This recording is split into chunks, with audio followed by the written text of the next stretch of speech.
वृक्ष बड़े परोपकारी होते हैं, वे अन्य के लिए फलते हैं। इसी प्रकार संतजन लोगों को भवसागर से तारने के लिए जहाज होते हैं। जिसने आत्म साक्षात्कार कर लिया वो अपने में ही मस्त होता है। अब उस स्थिति का उपदेश कौन करे? पलटू साहिब कहते हैं कि जो आत्मलीनता में मग्न होकर सांप्रदायिकता और दुनियादारी दोनों को चित्त से उतार देता है वो सच्चा संत है। जो या तो आत्मज्ञान की चर्चा में रहता है या एकांत आत्मलीनता में, जो इस प्रकार की रहनी में रहता है वो संत है। पलटू साहिब कहते हैं कि मैं तीर्थों में चला, इतने में संत मिल गए। मैं एक मुक्ति खोज रहा था, परंतु संत मिलने पर अनंत मुक्ति मिल गई। संत के उपदेश सदैव सच्चे होते हैं। यदि अपना दिल सच्चा हो और उनके उपदेशों को अपने हृदय में बसा लें तो शांति मिलने में संदेह नहीं है। संतों में काम क्रोध तो होता नहीं है, उनमें लोभ मोह भी नहीं होते हैं। संत जो अपना आत्म अस्तित्व है उसी में रहते हैं। वे न किसी से मोह करते हैं और न वैर करते हैं। ऐसी संगति करो जहाँ व्यवहार तथा अध्यात्म का ज्ञान उत्पन्न हो। सावधान, वहाँ न बैठना जहाँ जीवन में रहे हुए सद्गुण भी नष्ट हो जाएं। सत्संग में जाकर अध्यात्म ज्ञान का लाभ लो और मन को शुद्ध करो, किंतु वहाँ न जाना जहाँ कुबुद्धि पैदा हो। पलटू साहिब कहते हैं कि यदि तुम आत्म शांति का सुख चाहते हो तो मन के संकल्प विकल्प छोड़ दो। आत्मा से भिन्न कुछ मानकर उसमें डूबा रहना ही संसार सागर में बहना है और यही जरा मरण का दुख पैदा करता है। आत्मज्ञान में स्थित होने के लिए 3 तरकस बांधो, जिनके नाम हैं भक्ति, ज्ञान और वैराग्य। इन तरकसों से तीर निकालकर दुनिया और दीन के प्रपंच को मार दो। भगवान हंसकर बोले, ए पलटू, ध्यान देकर सुनो। विषयों में दुख समझने से मुक्ति मिलेगी और उनमें सुख मानने से अंततः नरक है। मन से माया को त्याग दो, फिर वो तुम्हारे चरणों में लगेगी। माया तो संतों की सेविका है, अंततः वो कहाँ जाएगी? हे साधक, पंडित, ज्ञानी, चतुर, चालाक लोगों से दूर रहकर साधना करो। यदि दिल में केवल एक सच्चाई बस जाए तो अवश्य शांति मिल जाएगी। मरते मरते तो सब मरते हैं, किंतु सही ढंग से मरना नहीं जानते हैं। यदि मनुष्य शरीर में रहते रहते देहाभिमान का सर्वथा त्याग कर दे तो सहज भवसागर से पार हो जाए।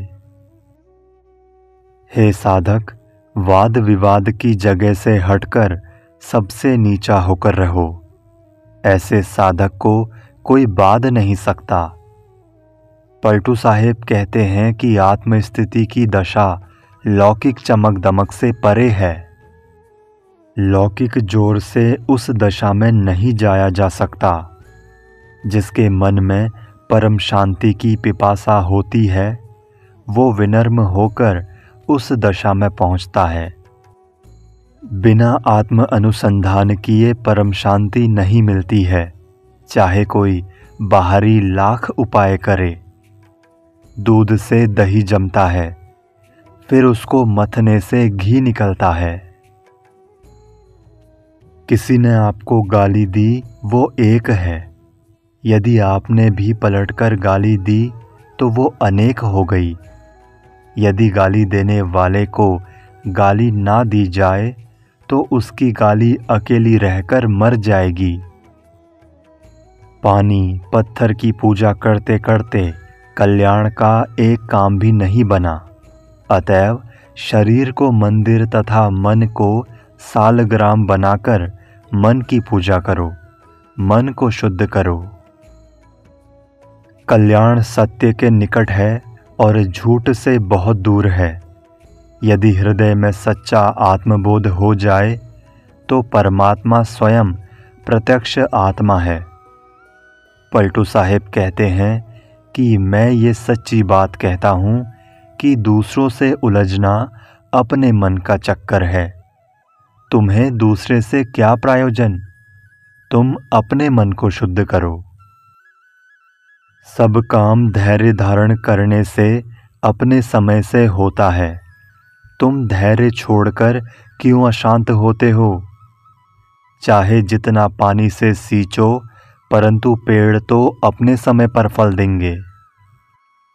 पेड़ अपने लिए नहीं फलते हैं और नदी अपने पीने के लिए नहीं बहती है, अपितु ये अन्य के लिए फलते और बहते हैं। इसी प्रकार संतों की आध्यात्मिकता स्थिति और शिक्षा मानव मात्र के लिए होती है। यदि मूर्ख मनुष्य को ज्ञानोपदेश करोगे तो वो विवाद करेगा। यदि बंदर को गुणकारी अदरक दिया जाए तो वो उसका स्वाद क्या समझ सकेगा? मन हाथी, लोमड़ी, कौवा और शेर है। ये बात सच है कि मन के बहुत रूप हैं। बड़े कहलाने वाले मान बड़ाई में अपनी मान्यता को भूल गए और छोटे लोग विनम्रता से सेवक होकर आगे और समूह के रक्षक हो गए। छोटे जलाशय कुएं का जल मीठा होता है, किंतु बड़े जलाशय समुद्र का जल खारा होता है।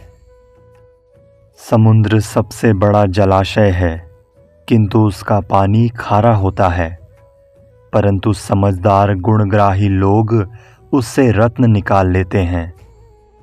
मन महानीच है, चोरों से भी बड़ा चोर है। ये सर्वत्र सद्गुण छोड़कर दुर्गुण ग्रहण करता है, इसलिए ये कटु है।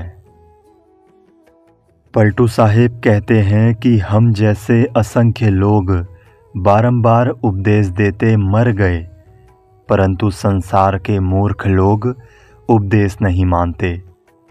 लोग स्वयं दुष्ट आचरण की भाड़ भट्टी में कूदकर जलते हैं।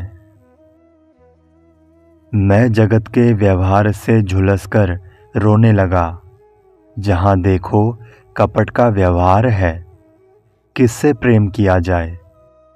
जहाँ पर मुख से तो मीठी बात की जाती है, किंतु मन में कपट रखा जाता है, वहाँ मैं नहीं रहता हूँ। किसी से मन नहीं मिलता, इससे मैं उदास होकर घूमता हूँ। ये संसार खोटा है, इसलिए ऐसे कपट भरे व्यवहार वाले के पास मत जाइए। लोग ऊपर से मित्रता दिखाते हुए मिलते हैं, किंतु मन में कसेला भाव की तलवार रखते हैं। ये संसार भारी विपत्ति है, इसलिए उधर नहीं जाना चाहिए। लोग दौड़कर मित्रता दिखाते हैं, किंतु बगल में कपट की कतरनी लिए रहते हैं। सद्गुरु के दरबार में झूठे लोगों से क्या वास्ता? पलटू साहेब कहते हैं कि साकामी और निष्कामी का मेल नहीं खा सकता। मन में तो कपट कतरनी है, ऊपर से मीठी मीठी बातें करते हैं। नारून का फल किस काम का, जो ऊपर से तो लाल लाल सुहावना है, किंतु भीतर से कड़वा है।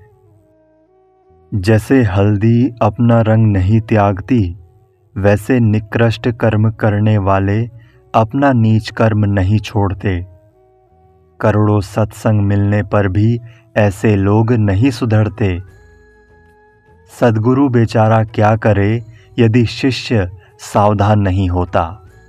यदि मोम नहीं भीगता तो इसमें पानी का दोष नहीं है।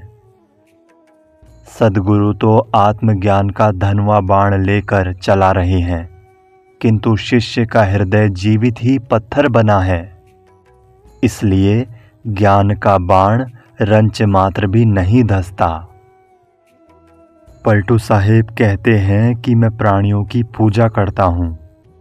सद्गुरु गोविंद साहेब ने मानव मात्र में समता का बर्ताव कर सच्ची भक्ति चलाई।